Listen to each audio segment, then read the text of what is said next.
Après un miracle incroyable, ils ne veulent plus comprendre. Ils prennent une décision, ils veulent le tuer.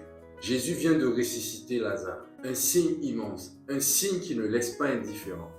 Certains croient, mais d'autres s'endurcissent. Bonjour peuple de Dieu, bienvenue dans Voir Réma. Aujourd'hui, nous allons méditer l'Évangile selon Saint Jean au chapitre 11, les versets 45 à 57. Écoutons maintenant la parole de Dieu. Beaucoup de Juifs qui étaient venus auprès de Marie et avaient donc vu ce que Jésus avait fait crurent en lui. Mais quelques-uns allèrent trouver les pharisiens pour leur raconter ce qu'il avait fait. Les grands prêtres et les pharisiens réunirent donc le conseil suprême. Ils disaient : « Qu'allons-nous faire ? Cet homme accomplit un grand nombre de signes.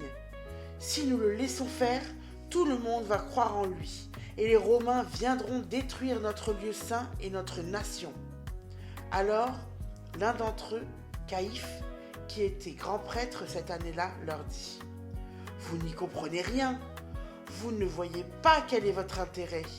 Il vaut mieux qu'un seul homme meure pour le peuple et que l'ensemble de la nation ne périsse pas. » Ce qu'il disait là ne venait pas de lui-même, mais étant grand prêtre cette année-là, il prophétisa que Jésus allait mourir pour la nation. Et ce n'était pas seulement pour la nation, c'était afin de rassembler dans l'unité les enfants de Dieu dispersés. À partir de ce jour-là, ils décidèrent de le tuer. C'est pourquoi Jésus ne se déplaçait plus ouvertement parmi les Juifs. Il partit pour la région proche du désert, dans la ville d'Éphraïm, où il séjourna avec ses disciples. Or, la Pâque juive était proche, et beaucoup montèrent de la campagne à Jérusalem pour se purifier avant la Pâque. Ils cherchaient Jésus, et dans le temple, ils se disaient entre eux : « Qu'en pensez-vous ? Il ne viendra sûrement pas à la fête. » Les grands prêtres et les pharisiens avaient donné des ordres. Quiconque saurait où il était devait le dénoncer pour qu'on puisse l'arrêter. Amen. Le même miracle produit deux réactions.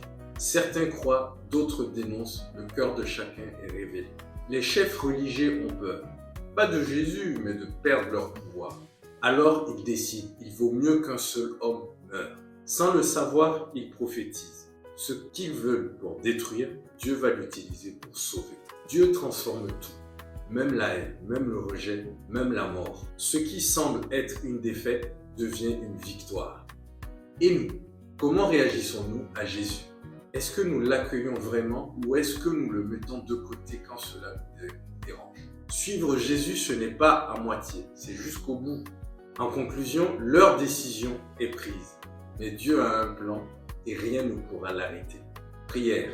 Seigneur Jésus, aujourd'hui, comme les disciples, je veux me retirer avec toi afin que tu m'enseignes ce qu'il y a dans ton cœur avant de commencer la semaine sainte. Aujourd'hui, choisis de suivre Jésus complètement.